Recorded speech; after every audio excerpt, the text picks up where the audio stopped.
Good day for everyone. First of all, thank you very much for the organizers of this conference, Automining 2020.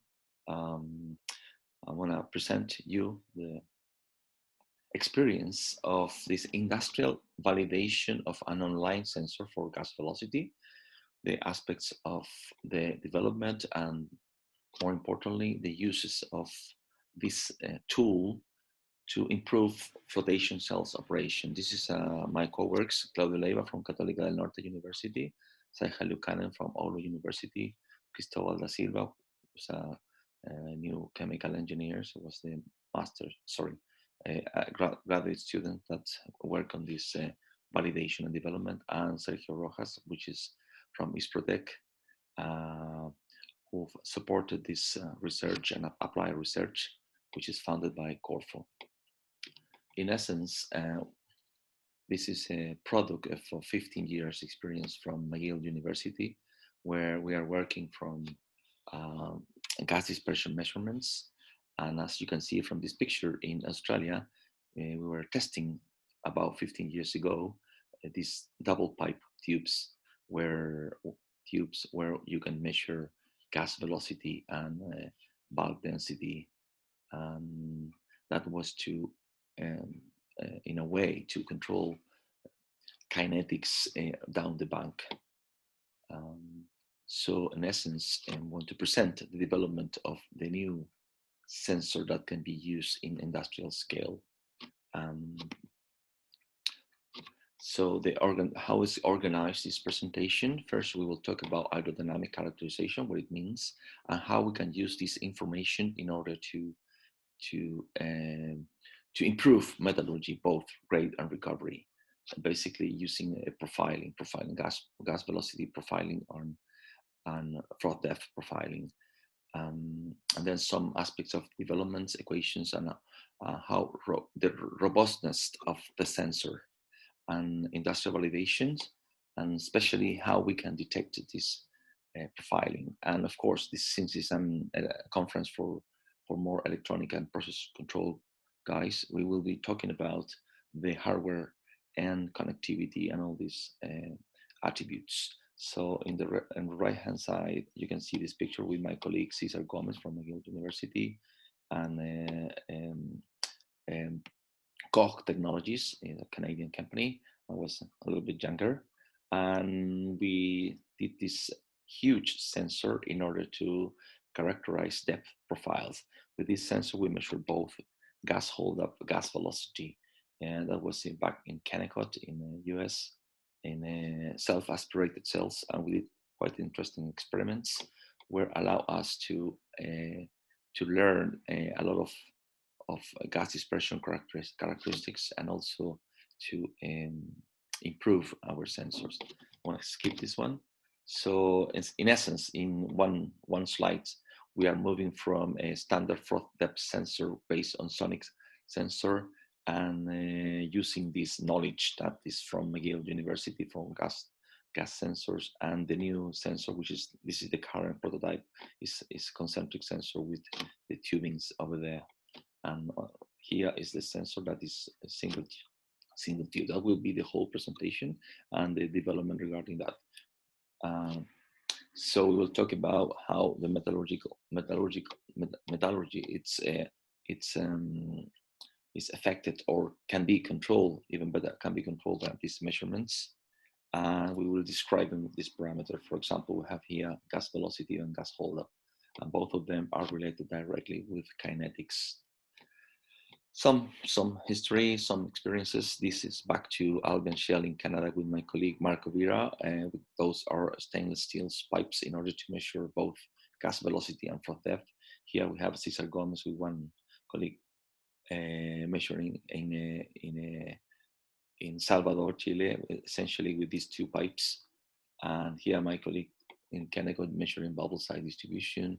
And here is in Australia, where we start for first time these gas distributions to understand, even for small cells, how gas velocity is profiling. So in essence, we cannot measure an average of gas velocity, especially in big cells.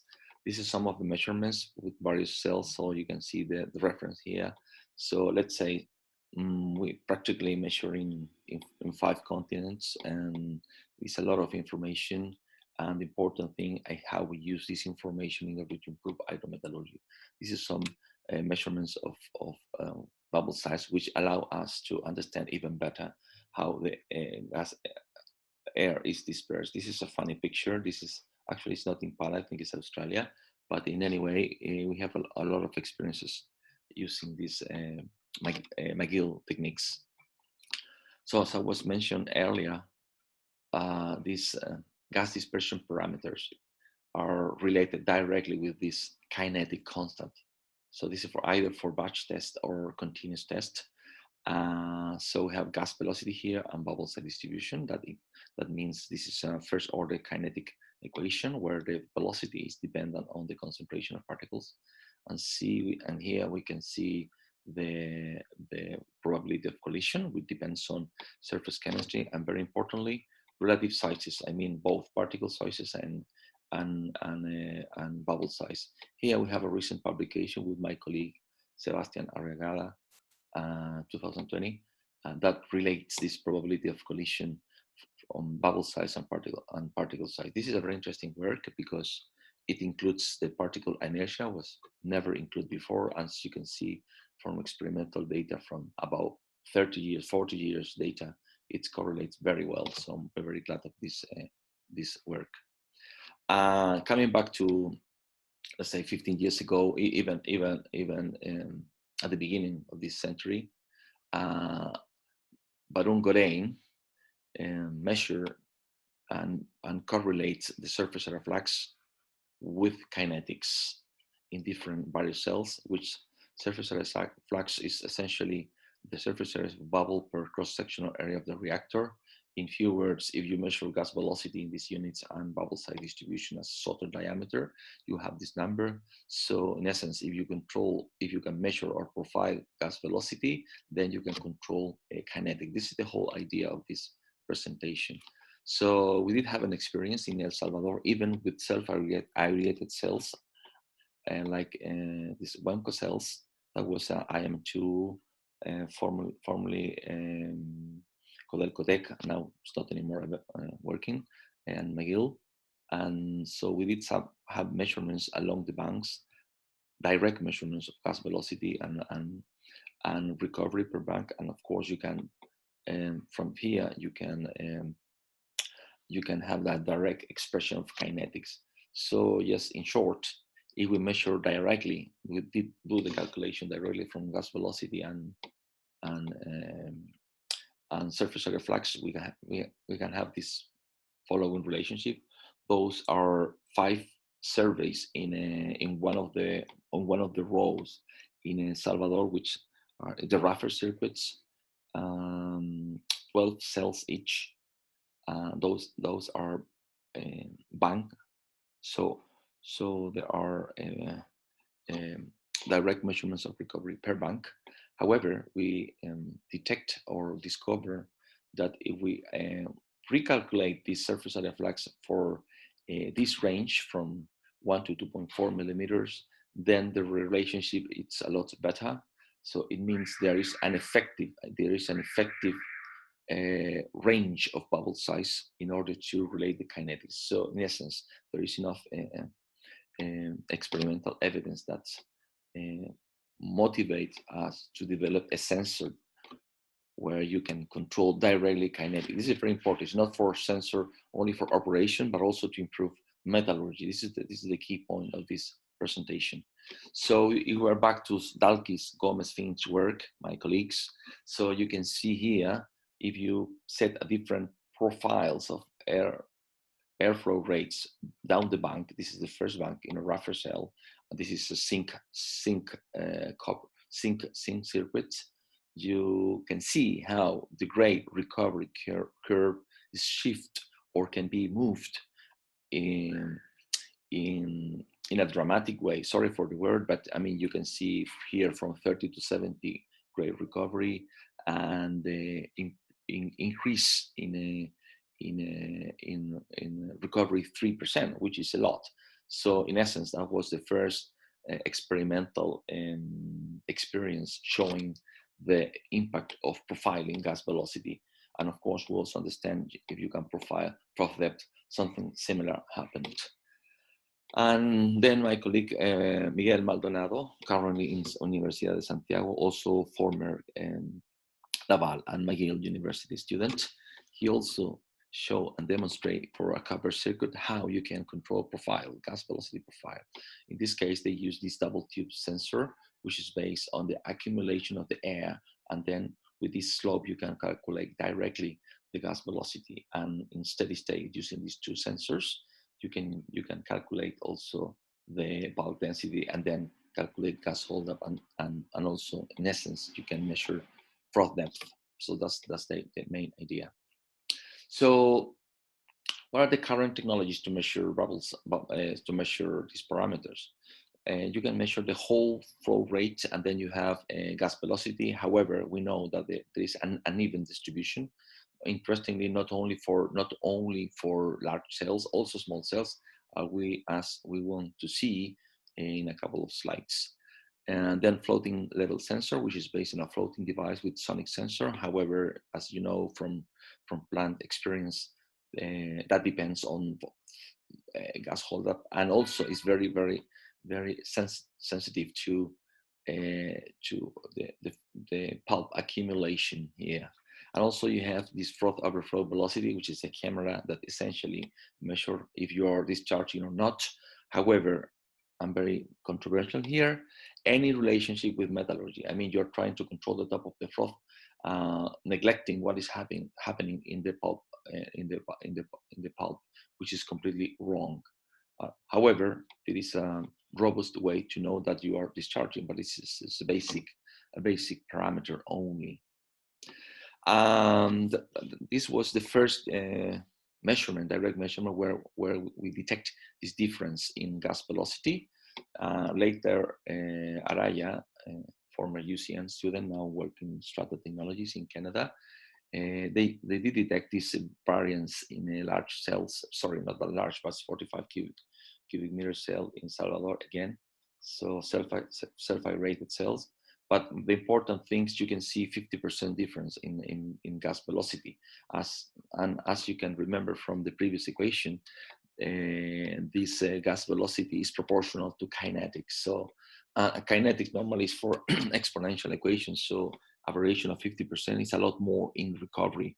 So the evidence show that you can see an air profiling. So this article here, it recommends where to measure a local velocity rather than the average. So this motivates us to develop a sensor to measure gas velocity only. So, sorry, and both froth depth and gas velocity. That's the main idea, as I mentioned earlier.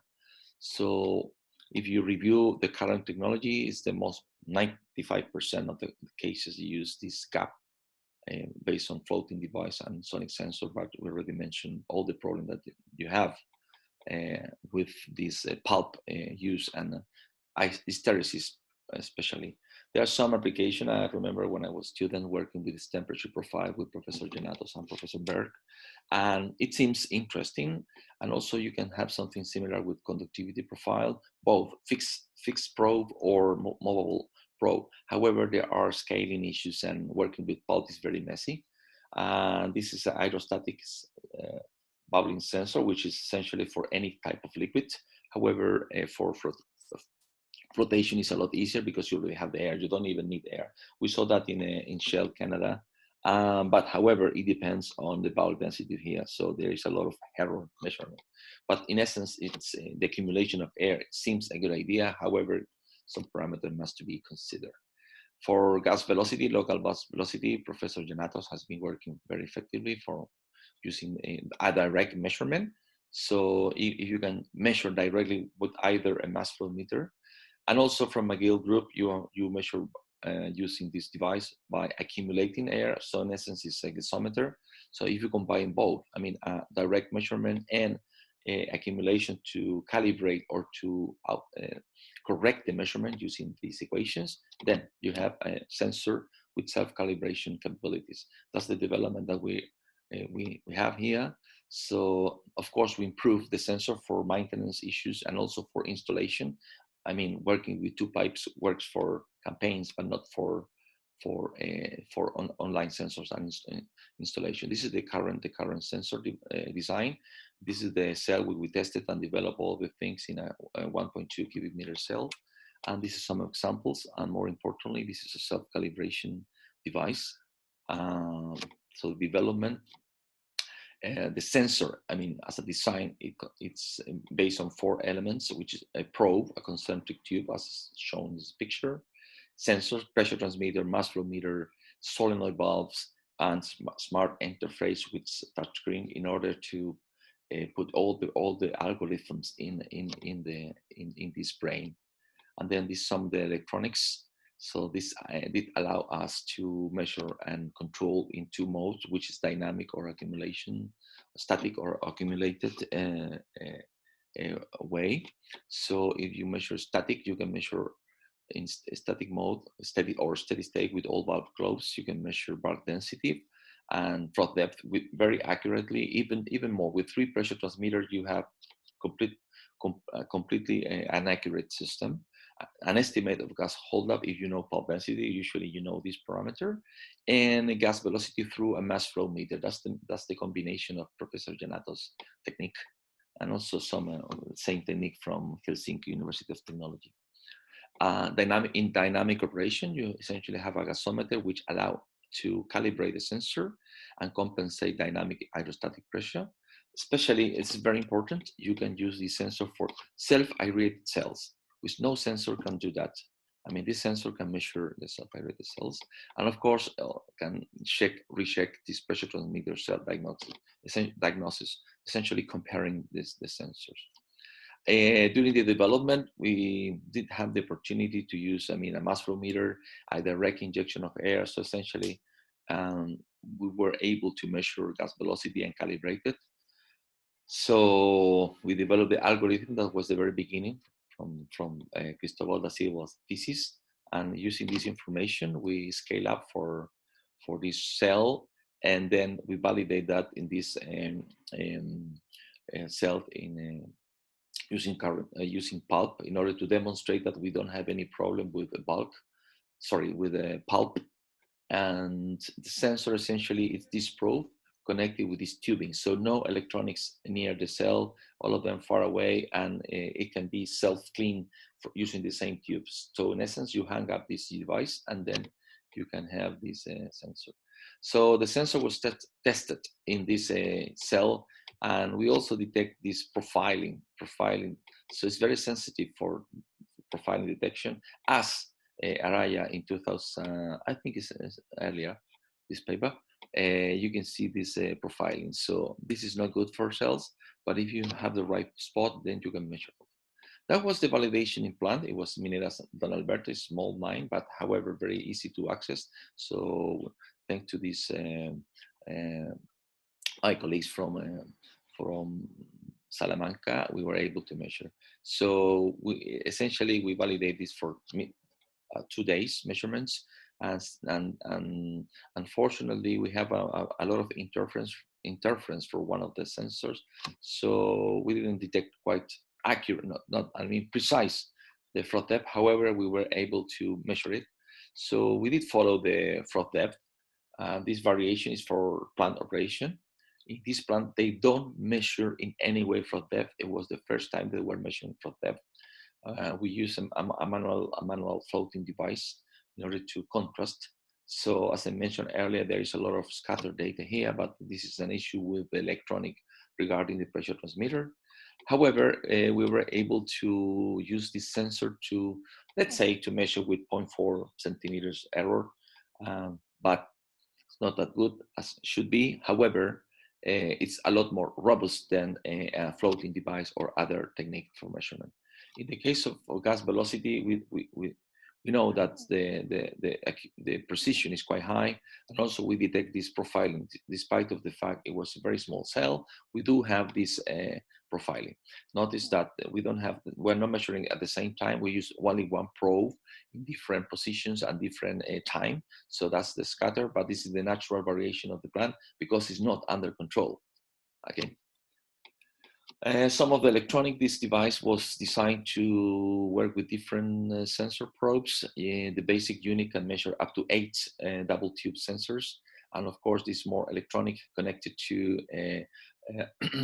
Ethernet protocol. And then it can have this groove unit that allow us to connect to mobile devices. And then you can see implant in smartphone all the schematics and historical data. So in terms of electronic, I'm sorry guys, from the electronic area, nothing new here. This is a common technology, but important for us. Now we can automate and access more easily all the plant data. More importantly, generate diagnosis. This is how it looks like the schematics. This is for calibration. This is the current sensor already installed there in plant. And I'm about to finish. Sorry, I'm 1 minute delay. So in conclusion, so we do have this new sensor to measure gas velocity, froth depth, bulk density, and estimate gas holdup, and more importantly, SB. It's a diagnostic tool to control. I mean, you can include this in the control loop. The design is based on 15-year experience, and of course, new electronics helps a lot. Sensor, I mean, the current sensor, which essentially we use SMC component, which are a Japanese company, very small, very minute.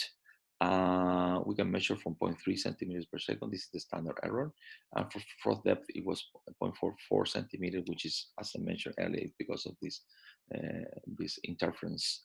The important conclusion here is a tool for gas velocity and froth depth profiling, which allow us to control the kinetic down the bank or diagnostic down the bank. So thank you for my acknowledgement for Don Alberto, my side, Corfo, especially our former student working on in control now, Cristobal da Silva, and of course my colleagues and friends from many years working in this sensor development here, Marco Vera, Professor Janato, Dr. Gomez, Dave Seaman, former guys from McGill University. So, and of course, Professor Finch, Jan Nesset. So thank you for your attendance. I'm happy to receive any questions. So thanks to organizers again.